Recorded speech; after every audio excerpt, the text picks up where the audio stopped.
तो hello everyone, कैसे हैं आप सब। मैं आशा करता हूं आप सब मस्त होंगे, तंदुरुस्त होंगे और अपने पठन पाठन में लगे होंगे, सीबी2 की तैयारी कर रहे होंगे। जब से आप लोगों ने आरआरबी एलपी का एग्जाम दिया है तब से आप लोग के मन में एक डाउट चल रही थी रिजल्ट के रिगार्डिंग। रिजल्ट कब तक देखने को मिलेगी, सेफ स्कोर क्या रहेगी, सीबी2 के लिए कितना गुना कैंडिडेट को इस बार सिलेक्ट किया जाना है, सीबी2 के लिए कट ऑफ क्या रहेगी, तमाम तरीके से बहुत सारे आप सभी के मन में डाउट चल रही थी। तो सारी जानकारी आपको इस वीडियो में प्रोवाइड कराने वाले, तो वीडियो को शुरू से अंत तक जरूर देखिएगा, स्टेप बाय स्टेप समझने की कोशिश कीजिएगा। अगर चैनल पर पहले विजिट किया तो आप चैनल को सब्सक्राइब कर सकते हो, बेल आइकन दबा सकते हो, क्योंकि आरबी एलपी जो कोई भी जानकारी आती है, लेटेस्ट अपडेट आती है, चाहे वो रिजल्ट के रिगार्डिंग हो, सीबी2 के रिगार्डिंग हो, या साइको के रिगार्डिंग हो, या डीबी के रिगार्डिंग हो, तो सबसे पहले आपको इस चैनल पर देखने को मिलेगी, तब चैनल को सब्सक्राइब कर सकते हो। सबसे पहले बात करते हैं रिजल्ट के रिगार्डिंग, क्या खुशखबरी है, क्या नई अपडेट आई है रिजल्ट के रिगार्डिंग। उससे पहले हम बात कर लेते हैं, अगर आज तक की रिपोर्ट की अगर हम माने तो रेलवे भर्ती बोर्ड द्वारा आयोजित एलपी सीबीटी 1 परीक्षा 2026 के रिजल्ट कल शाम 5 बजे जारी होने की संभावना जताई जा रही है। सूत्रों के अनुसार रिजल्ट आरबी की आधिकारिक वेबसाइट पर ऑनलाइन मोड में उपलब्ध कराया जाएगा। अभ्यर्थी अपना रजिस्ट्रेशन नंबर और जन्म तिथि डालकर अपना रिजल्ट चेक कर सकेंगे। रिजल्ट जारी होने के साथ ही कट ऑफ एवं सीबी2 से परीक्षा से जुड़ी अभी जानकारी आपकी शेयर की जाएगी। तो उम्मीदवारों को सलाह दी जाती है कि लगातार आरबी की आधिकारिक वेबसाइट पर नजर बनाए रखें। आप जो भी जोन से फॉर्म भरते हैं उस जोन के आधिकारिक वेबसाइट पर हमेशा विजिट करते रहें। कल शाम तक आप सभी का रिजल्ट जारी होने की प्रबल संभावना बताई जा रही है। यह आज तक की रिपोर्ट का कहना है, जो कि काफी विश्वसनीय चैनल है, इसका आप मान सकते हो, बिलीव कर सकते हो। अब बात करते हैं जो कि मैंने आपको बताया सेकंड सेफ स्कोर को लेकर, मैंने रिजल्ट के रिगार्डिंग लेटेस्ट अपडेट आपको बता दी। अब बात करते हैं सेफ स्कोर को लेकर, कितना गुना कैंडिडेट को सिलेक्ट किए जाएंगे, क्या रहने वाला है इस बार का कट ऑफ, तो सारी जानकारी एक एक करके आपको हम समझाने वाले हैं। सबसे पहले बात करते हैं जो कि काफी इंपॉर्टेंट है, कितने इसमें फॉर्म भरे गए थे। तो फॉर्म भरने वालों की संख्या काफी ज्यादा होती है, क्योंकि रेलवे में सभी एग्जाम में की बात करें तो 10 से 15 लाख फॉर्म भर जाती हैं। तो आरबी एलपी में भी बात की जाए तो इसमें भी टोटल फॉर्म की अगर हम बात करेंगे तो 10 लाख के अप्रॉक्स में टोटल इसमें फॉर्म भरे गए थे। वहीं बात की जाए प्रेजेंट एप्लीकेंट को लेकर कितने प्रेजेंट हुए थे, तो सब लगभग 7 लाख के करीब में इसमें टोटल कैंडिडेट इस एग्जाम को दिए हैं। बाकी 30% ऐसे कैंडिडेट हैं जो एग्जाम को छोड़ दिए हैं या absent कर चुके हैं। एग्जाम लेवल की अगर बात किया जाए तो एग्जाम आपका मॉडरेट लेवल में कंडक्ट कराया गया था। निगेटिव मार्किंग 1/3 के होने के कारण तो काफ़ी बच्चे इसमें आंसर की से जो भी रिजल्ट अपना चेक किए थे, स्कोर मिलाए हुए थे, काफ़ी बच्चों का मार्क्स में घटोतरी भी देखने को मिला है, क्योंकि 1/3 का इसमें निगेटिव मार्किंग भी थी। जो कैंडिडेट पहले बार एग्जाम दिए या बिगिनर स्टूडेंट थे उनमें यह ज़्यादा देखने को मिली है। ठीक है, वहीं बात करें टोटल क्वेश्चन आपको 75 नंबर का इसमें आपको टेस्ट होने वाला था, हुआ भी है। वहीं अगर बात करते हैं कैटेगरी वाइज सीटों को लेकर, कैटेगरी वाइज सीट इस बार क्या देखने को मिली है, तो सबसे पहले बात करेंगे यूआर को रिगार्डिंग। यूआर में 4116 टोटल सीटें थी। ओबीसी में बात की जाए तो 2289 टोटल सीटें थी। एससी की बात की जाए तो एससी में 1716 और एसटी की बात किया जाए तो 858। ईडब्ल्यूएस की बात किया जाए, ईडब्ल्यूएस में तो 991 और एक सर्विसमैन को में 1004 टोटल वैकेंसी निकाली गई थी। आई होप यहाँ तक मैंने जितना भी आपको जानकारी दी सारा आपको समझ में आ चुकी होगी। नेक्स्ट बात कर लेते हैं कैंडिडेट कितना गुना सिलेक्ट की जाएंगे। मैंने ये भी आपको बताया था इंट्रो में कि हाँ कितना गुना कैंडिडेट को सिलेक्ट करना है, इसके रिगार्डिंग भी आपको मैं बताने वाला हूँ। तो सबसे पहले बात किया सीबीटी 1 में कि सीबीटी 1 में कितना कैंडिडेट को पास किया जाना है। तो सीबीटी 1 में लगभग 15 गुना कैंडिडेट को पास करने वाले हैं, यानी कि यह जो 15 गुना कैंडिडेट हैं यह जाएंगे सीबीटी 2 परीक्षा के लिए। किस में जाएंगे, तो सीबीटी 2 परीक्षा में यह आ जाने वाले हैं, यानी कि 15 गुना। इससे जो निकलेंगे बच्चे यह जाएंगे साइको में, यानी कि CBAT में जाने वाले हैं, जो कि कंप्यूटर बेस्ड एप्टीट्यूड टेस्ट या साइको टेस्ट भी बहुत कैंडिडेट बोलते हैं।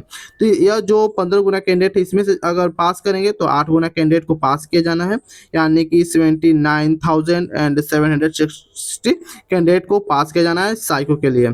आई होप ये सारी जानकारी को समझ में आ चुकी है। नेक्स्ट बात करते हैं एग्जाम पैटर्न को लेकर कि एग्जाम पैटर्न आपका CB2 के लिए क्या रहना है, क्योंकि अगर आप तैयारी कर रहे हो तो आपको एग्जाम पैटर्न का होना समझना काफी इंपॉर्टेंट हो जाती है। तो सबसे पहले आपको पार्ट ए और पार्ट बी दो भाग में आपका बांटा जाता है।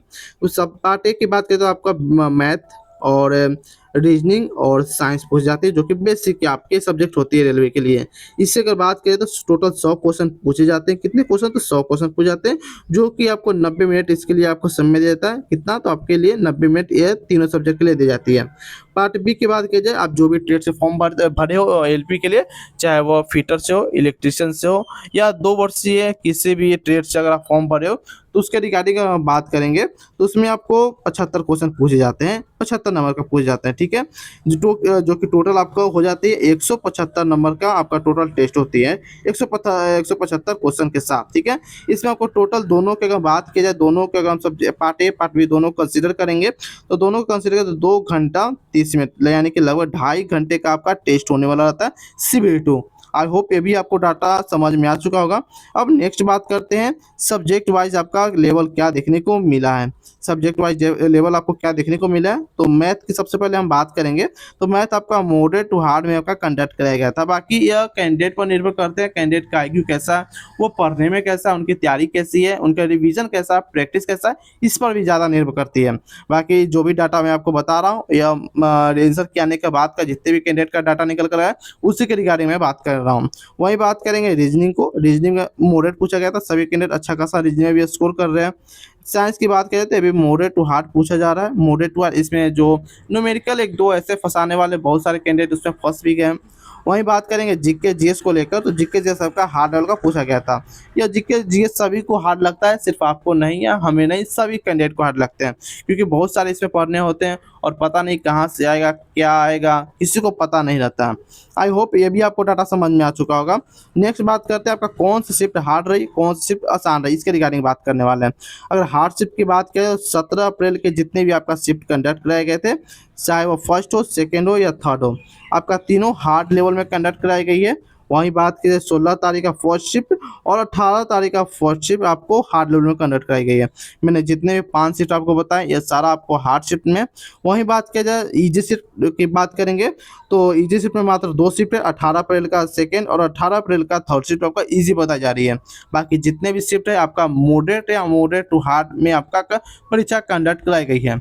आई होप ये भी आपको डाटा समझ में आ चुका है, यानी कि ओवरऑल आप कह सकते हैं कि मॉडरेट टू हार्ड में आपका परीक्षा कंडक्ट कराई गई थी, इजी नहीं थी। क्योंकि इजी की अगर बात किया जाए तो इजी मात्र 2 ही ऐसे शिफ्ट हैं जो इजी आपको बताई जा रही है। नेक्स्ट बात करते हैं जिसमें आपके बात करेंगे, बात कर लें कि कितने एवरेज स्कोर बन रहे हैं इजी शिफ्ट वालों के लिए, तो इसमें लगभग बच्चों का 52 दशमलव कुछ स्कोर एवरेज स्कोर बन रहे हैं। अब बात करते हैं मिनिमम क्वालिफाइंग मार्क्स कितना होना चाहिए ताकि स्टूडेंट पास कर सके, तो पास करने के लिए इस परीक्षा को मिनिमम अगर बात किया जाए क्वालिफाइंग मार्क्स तो 40% है जनरल और EWS के लिए। OBC की बात किया जाए तो 30% और SC के लिए भी यहाँ पर 30% रखा गया। ST की बात किया जाए तो 25% आपका रखा गया। आई होप ये भी आपको समझ में आ चुका होगा। ये आपको वैसी डाटा, इसमें आप पास नहीं कीजिएगा, आपको कटअप में नाम नहीं आएगा, आप समझने वाली बात है। यह अगले चरण के लिए आप पात्र हो सकते हैं, होंगे भी नहीं, हो सकते हैं, ठीक है। आगे हम बात करते हैं नेक्स्ट एक्सपेक्टेड कट ऑफ को लेकर। तो एक्सपेक्टेड कट ऑफ जानने से पहले मैं आपको बता दूं, अगर आप किसी भी गवर्नमेंट जॉब की तैयारी करते हो, SSC हो, रेलवे हो या किसी भी अदर एग्जाम की तैयारी करते हो, चाहे वो स्टेट लेवल का ही क्यों ना हो, तो ये सारे बुक आपके लिए काफ़ी इंपॉर्टेंट हो जाती है। तो अभी इसे कंसिडर कर सकते हो, खरीद सकते हो, दोनों लैंग्वेज में देखने को मिल सकती है। खास करके अगर बात किया जाए तो रेलवे के लिए, तो रेलवे का मैथ और रेलवे में करंट अफेयर काफ़ी अच्छा पूछे जा रहे हैं। हाल ही में तुरंत 1-2 महीना बाद आपका ग्रुप D का भी एग्जाम होने वाला है, तो उससे करंट अफेयर का लेवल एक अच्छे लेवल का पूछ जाती है। तो इसके लिए आप स्पीडी कंसीडर कर सकते हो।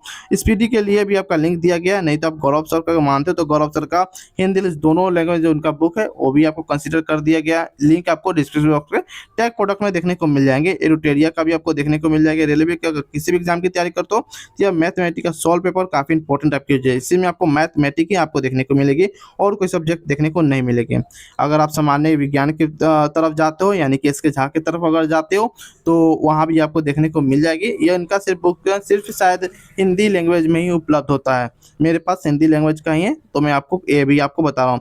जितना भी आपको मैंने बुक रिकमेंड किया वो काफ़ी मेरा पर्सनल बुक है, मैंने सभी बुक यूज किए इसलिए मैं आपको भी रिकमेंड कर दे रहा हूँ। आगे हम बात करते हैं एक्सपेक्टेड कट ऑफ को लेकर क्या रहने वाली रहेगी। तो सबसे पहले मैं रेड जोन को बताऊंगा, उसके बाद मैं आपको ग्रीन जोन का बताने वाला हूँ और उसके बाद मैं आपको फाइनली बता दे सकता हूँ। ठीक है, तो सबसे पहले बात किया जाए रेड जोन को लेकर, तो रेड जोन में कौन कौन से आरआरबी जोन है, तो प्रयागराज हो जा रहे हैं, पटना, भोपाल, कोलकाता, चंडीगढ़, मुंबई और मुजफ्फरपुर, गुवाहाटी, ये सभी जोन आपको देखने को मिलेगी रेड जोन में। और आपने यहाँ से फॉर्म भरा है तो यहाँ से फॉर्म भरने के लिए आपको यूआर से लगभग की बात किया जाए तो यूआर में 46 से 50 अगर आपका बन रहा है तो आप सेफ हो। 46 से 50 के बीच में आपका बन रहा है, अंक आ रहा है तो आप सेफ हो। ओबीसी की हम बात करेंगे तो 42 से 45, ईडब्ल्यू से 38 से 40, और वहीं अगर बात करें एससी के लिए तो एससी के लिए 34 से 36, और एसटी कैंडिडेट की अगर हम बात करेंगे तो 30 से 33 के अप्रॉक्स में अगर आपका अंक बन रहा है तो आप सेफ हो। वहीं अगर हम बात करेंगे ग्रीन जोन को लेकर तो ग्रीन जोन में आपका अहमदाबाद, सिकंदराबाद, सिलीगुड़ी, तिरुवनंतपुरम, मालदा, भुवनेश्वर, बिलासपुर, चेन्नई, रांची, जम्मू नगर और श्रीनगर और बेंगलोर, ऐसे जोन आपको इस बार आरआरबी जोन ग्रीन जोन में देखने को मिल रही है। अगर आपने इन सभी जोन में से किसी में भी फॉर्म भरा है तो आपके लिए सेफ स्कोर क्या रहने वाली रहेगी, तो अगर आप यूआर से हो तो यूआर के लिए 42 से 45 अगर आपका अंक बन रहा है तो आप सेफ हो, ठीक है। और ओबीसी की हम बात किया जाए तो 38 से 40, ईडब्ल्यूएस 35 से 38, एससी 32 से 34, और एसटी की बात किया जाए तो 28 से 30 के अप्रोक्स में। आई होप ये भी आपको डाटा समझ में आ चुकी है। अब बात करते हैं नॉर्मलाइजेशन को लेकर और बोनस अंक को लेकर क्या आपको देखने को मिलेगी। वहीं बात किया जाए सबसे पहले नॉर्मलाइजेशन को लेकर, तो नॉर्मलाइजेशन अगर आप हार्डशिप में एग्जाम दियो तो 1 से लेकर आपको 10 से 15 नंबर तक देखने को मिल जाएगी। मॉडरेटशिप में 1 से लेकर 8 से 10 नंबर तक देखने को मिल जाएगी, और इसी पे नंबर काट लिए जाते हैं। आप सही समझे, इजी से अपने नंबर काट ले जाते हैं, क्योंकि इनमें से नंबर काट कर इन दोनों में आपको ऐड हो जाते हैं, ये सभी को पता है।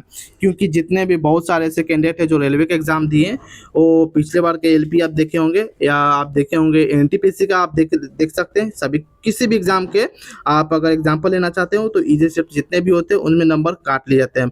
बहुत सारे नंबर जितना रो स्कोर उनका बन रहा है, सपोज दैट अगर आपका 45 रो स्कोर बन रहा है या 40 रो स्कोर बन रहा है, जैसे ही स्कोर कार्ड जारी होते हैं तो पता चलता है कि अरे मेरा 40 से मेरा 38 पे हो चुका, 35 हो चुका।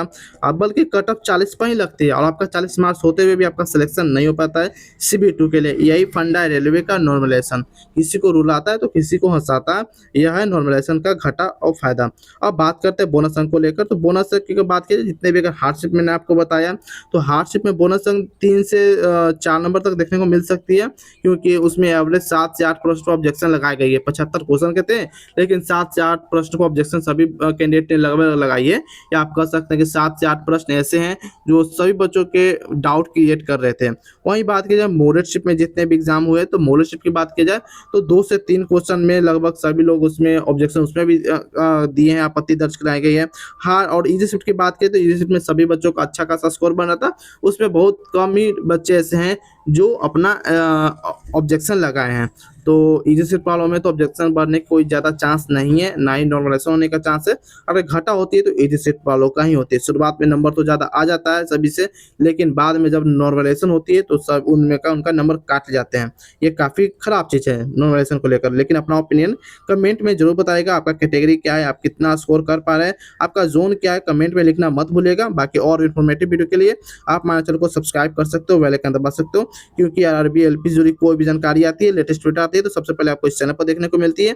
तो फिर मिलते हैं कोई और इन्फॉर्मेटिव वीडियो में, तब तक के लिए जय हिंद जय भारत दोस्तों।